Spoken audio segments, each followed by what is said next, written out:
This channel does not promote any violent, harmful, or illegal activities. All content provided by this channel is meant for an educational purpose only.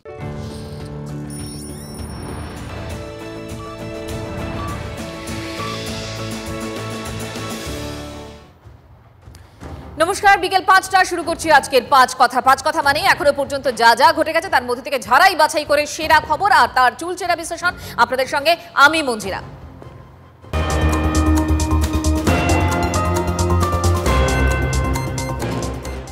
শুরুতেই ডোমকলের দিকে নজর রাখবো, তার কারণ হচ্ছে রাজ্যে ফের আক্রান্ত উর্দি এই ডোমকলে। এবার পুলিশ কর্মীকে ঘিরে ধরে বেধড়ক মার, ছবি দেখাবো আপনাদের। টেনে হিঁচড়ে নিয়ে গিয়ে ধাক্কা মেরে ফেলে দেওয়া হলো একেবারে নদীতে। নৌকায় তুলে নদী পার করে আটকে রাখা হলো ক্লাব ঘরে। প্রাণে বাঁচতে কাকুতি মিনতি ওই পুলিশ কর্মীর, ছবি দেখুন।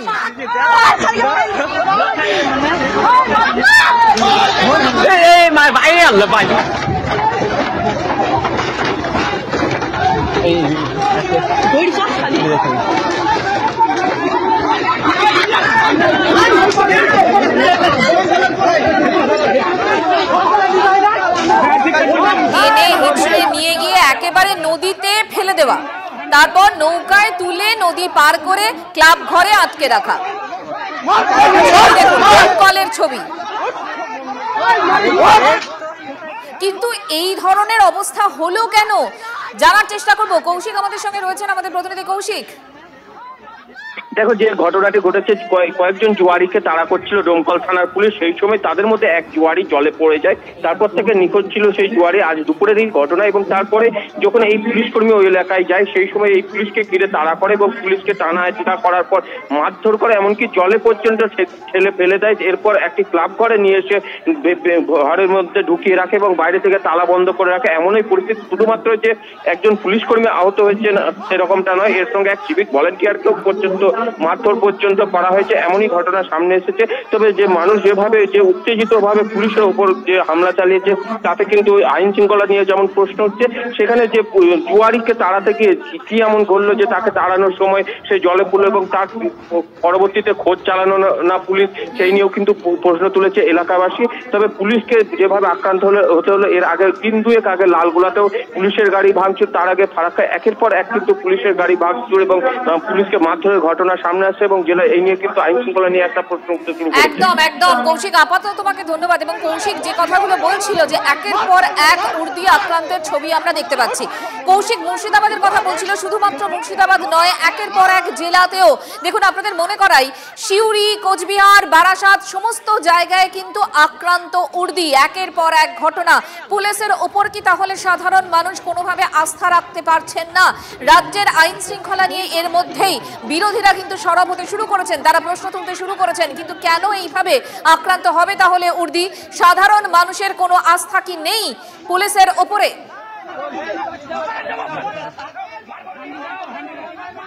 দেখুন, কোচবিহারের যে ঘটনা ঘটেছিল পুন্ডিবাড়িতে, দুই গোষ্ঠীর সংঘর্ষ। ঘটনাস্থলে যখন পুলিশ যায় তখন তাদের গাড়ি ভাঙচুর করা হয়, থানা লক্ষ্য করে ইট বৃষ্টি ছোড়া হয়।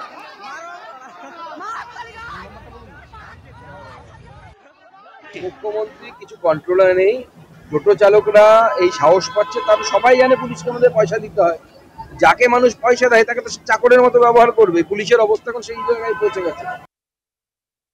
মানুষ আইন আজকে হাতে তুলে নিচ্ছে কেন? পুলিশে যে সম্মান দিচ্ছে না কেন? তাহলে পুলিশ অংশের পুলিশের মধ্যে যারা আছেন তাদেরকে বলবো একটু ভাববেন। নিরপেক্ষতা বজায় রেখে আপনারা কাজ করুন, যথাযথ আপনারা পুলিশিং করুন, আপনাদের যে দায়িত্ব আপনারা পালন করুন। নিশ্চিতভাবে বিগত দিনে মানুষ যেমন আপনাদেরকে সম্মান শ্রদ্ধা করেছে, আগামী দিনেও করবে। এটা থেকে পুলিশ তার যে নৈতিক যে দায়িত্ব বা কর্তব্য সেটা ভুলে হয়তো কোনো জায়গায় তোলা তুলতে ব্যস্ত হয়ে যাচ্ছে। ফলে পুলিশের প্রতি সাধারণ মানুষ বলুন বা অন্যদের বিভিন্ন শ্রেণীর মানুষ এই আস্থা কমে যাচ্ছে।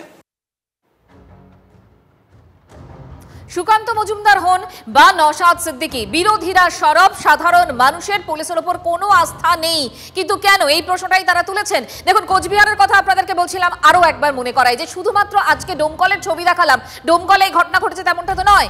কোচবিহারের পুন্ডিবাড়িতে সেখানেও তো দুই গোষ্ঠীর সংঘর্ষ। ঘটনাস্থলে যখন পুলিশ গাড়ি নিয়ে যায়, গাড়ি ভাঙচুর করা হয়, থানা লক্ষ্য করে ইট বৃষ্টি হয়, আহত বেশ কয়েকজন পুলিশ কর্মী। সকালেও রাস্তায় গাছের গুঁড়ি ফেলে অবরোধ, পুলিশের উপর হামলার ঘটনায় গ্রেফতার 30। কোচবিহারের ঘটনার কথা বললাম এটা।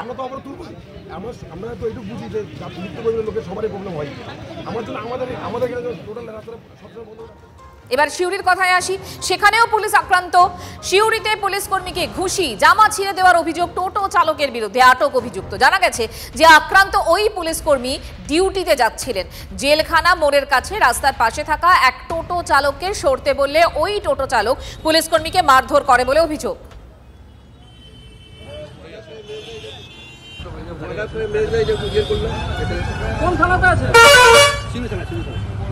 কেন মারলো আপনাকে?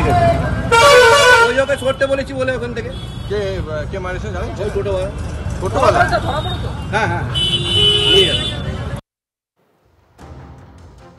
শুধু পুলিশ নয়, সিভিক ভলেন্টিয়ার, তাদের দাদাগিরিও একের পর এক ঘটনা আমরা সামনে দেখেছি এবং তাদের উপরেও সাধারণ মানুষ ক্ষুব্ধ। দুর্গাপুরের ঘটনা, দুর্গাপুরের সিভিক ভলেন্টিয়ারকে জুতো পেটা ট্রাক চালকের viral video. Asansol Durgapur police কমিশনারেটের ট্রাফিক পুলিশ বুদবুদে 19 নম্বর জাতীয় সড়কে সার্ভিস রোডে পণ্যবাহী ট্রাক পার্কিং এর ব্যবস্থা করেছে। অভিযোগ, গতকাল ট্রাক পার্কিং এর সময় এক ট্রাক চালককে লাঠি দিয়ে মারধর করে এক সিভিক ভলেন্টিয়ার। ট্রাক চালকরা একজোট হয়ে প্রতিবাদ করে, তখনই এক ট্রাক চালক অভিযুক্ত সিভিক ভলেন্টিয়ারকে জুতো পেটা করে বলে অভিযোগ।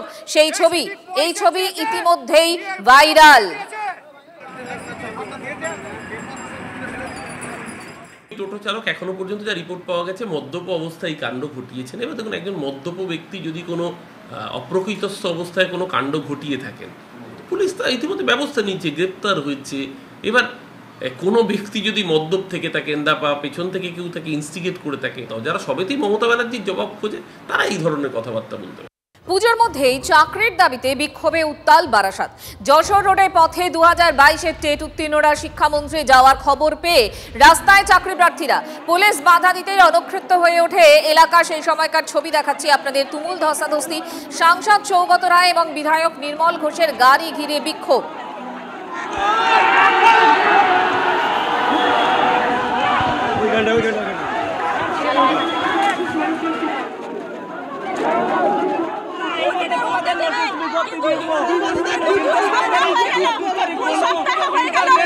দেখুন, একই সঙ্গে দেখুন ছবি, যখন টেট উত্তীর্ণদের সঙ্গে পুলিশের বচসা, তারা সংঘর্ষে জড়িয়ে পড়েন। অন্যদিকে সাংসদ এবং বিধায়কের গাড়ি আটকে রাখেন আন্দোলনকারীরা। চাকরি প্রার্থীদের সরাতে রীতিমতো বল প্রয়োগ করতে হয় পুলিশকে। অসুস্থ হয়ে পড়েন কয়েকজন চাকরি প্রার্থী।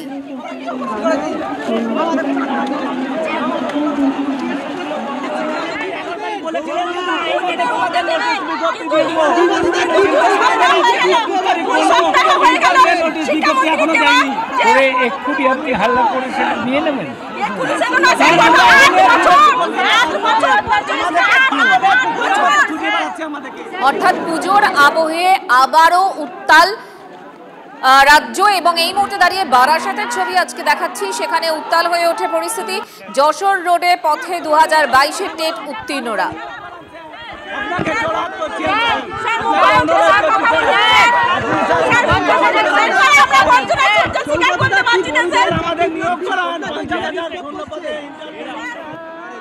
পরিস্থিতি সবার প্রথমে দেখা, এই অবরুদ্ধ হয়ে রয়েছে যশোর রোড। যশোর রোডের ওপরে এই 2022-এর টেট উত্তীর্ণরা তারা এসছেন, মূলত এসছেন আজকে একটা শিক্ষক সেলের একটা প্রোগ্রাম রয়েছে, যেখানে শিক্ষামন্ত্রী ব্রাত্য বসুর আসার কথা। সর্বভারতীয় তৃণমূল কংগ্রেস শিক্ষা সেলের অনুষ্ঠান, যেখানে ব্রাত্য বসুর আসার কথা। এই টেট উত্তীর্ণরা তারা ব্রাত্য বসুর কাছে আসছেন, তাদের কাছে তাদের নিয়োগ দাবি নিয়ে। আর সেই দাবি নিয়ে যখন তারা আসছিলেন, তখন চূড়ান্ত ধস্তাধস্তির মুখে পড়তে হয়, তাদেরকে পুলিশের ব্যারিকেডের বাধার সামনে পড়তে হয়। এবং সেই বাধা অতিক্রম করে প্রথমে যখন শেঠপুকুর মোড়ে তারা আসছিলেন, সেখানে পুলিশের ব্যারিকেড তারা ভেঙে দিয়ে তারা চলে আসে। এবং এই যে গেট রবীন্দ্র ভবনের, এই রবীন্দ্র ভবনের গেটের সামনে চূড়ান্ত ধস্তাধস্তি হয়। তাদের যে দাবি, কি দাবি আপনাদের? আমাদের 50,000 ভ্যাকান্সি চাই। প্রচুর দিন ধরে বঞ্চিত হয়ে আছি আমরা, বয়স শেষ। রাজ্যে আপনারা দেখতেই পাচ্ছেন কিভাবে দুর্নীতি ছড়িয়ে গেছে। 17 সালের পরে 2023 সালে 2022 সালে টেট পরীক্ষা হয়েছে, তারপরে আমরা 3টে বছর বসে আছি পাশ করে, আমাদের কোনো এখনো পর্যন্ত কোনো নিয়োগ নোটিফিকেশন আমরা পাইনি। আমাদের একটা দাবি 50,000 শূন্য পদে অবিলম্বে আমাদের নোটিশ দিয়ে আমাদের নিয়োগ চাই। আমরা আজকে 8 বছর ধরে বঞ্চিত, আমরা অনেক কাছে আছি বলে বলছি আমাদের বলতে শূন্য পদে নোটিশটা দিন, পারছি না কারোর কাছে মুখ দেখাতে। আমরা আজকে শিক্ষামন্ত্রীর সাথে দেখা না করে এখান থেকে উঠবো না। আমাদের একটাই দাবি 50,000 নোটিফিকেশনে পুজোর আগে আমাদের নিয়োগ নোটিফিকেশন দিতে হবে। আমরা 50,000 ভ্যাকেন্সিতে আমরা নোটিফিকেশন চাই। তারা যেভাবে কঙ্কাল বানিয়ে নিয়ে এসেছে অসামাজিক কাজ, দুর্নীতি, শিক্ষক, বিদ্যালয়, এইরকম ভাবে শিক্ষামন্ত্রীর কাছে 3 বছর ধরে পাঠ করে 3 বছর ধরে আমাদের একটা ন্যূনতম ভ্যাকেন্সি, আমার বাবা মারা অসুস্থ হয়ে যায়, আর পাচ্ছি না, আমাদের 50,000 শূন্য পদ দিই, আমাদের 50,000 শূন্য পদ নিয়ে আমরা 3 বছর ধরে রাস্তায় বসে, আমরা পুজোর কেনা রাস্তায় বসে থাকবো, আমরা পুজোর কেনা রাস্তায় বসে থাকবো। বুঝতে পারছো তারা এতটাই বিধ্বস্ত হয়ে গেছে, রাস্তার উপরে বসে পড়ছেন এবং প্রত্যেকে কাঁদছেন। কান্নার একটাই কারণ, এই পুজোর সময় তাদের মুখে হাসি নেই, হাসি রাখার মতন কোনো অবস্থান নেই। একটাই কারণ, তার কারণ হচ্ছে তাদের কাছে চাকরি নেই, তারা পাস করেছেন। এরা আন্দোলন করছে, এরা আন্দোলন করতেই পারে, এদের তো নিয়ম যা আছে করুক আন্দোলন, কিন্তু এইভাবে মানুষকে আটকে রেখে রাস্তাঘাট বন্ধ করে এটা আন্দোলন নয়। এরা যা পারে করুক, এই নিয়ে আমার কোনো, এদের বিরুদ্ধে আমার কি পুলিশকে কোনো নির্দেশ না না আমার কাছে করুক নির্দেশ নেই।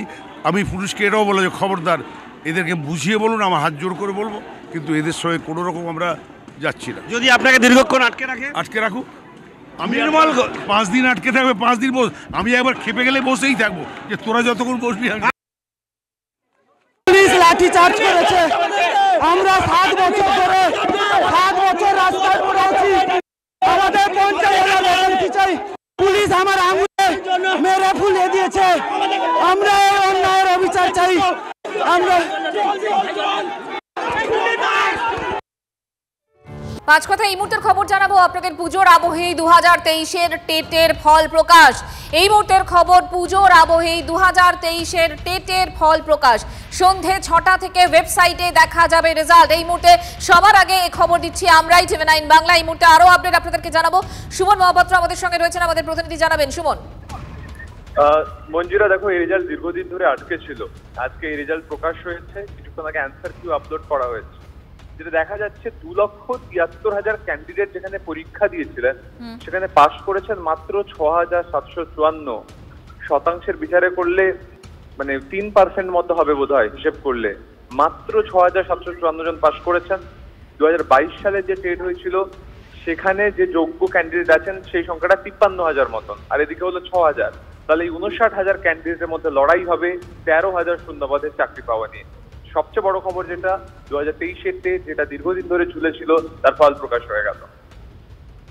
সুমন, আপাতত তোমাকে ধন্যবাদ। এই মুহূর্তে আরও একবার আপনাদেরকে জানিয়ে রাখি যে 2023-এর টেটের ফল প্রকাশ, যেটা দীর্ঘদিন আটকে ছিল, সেই ফল প্রকাশ হয়েছে। সন্ধে 6টা থেকে ওয়েবসাইটে দেখা যাবে সেই রেজাল্ট।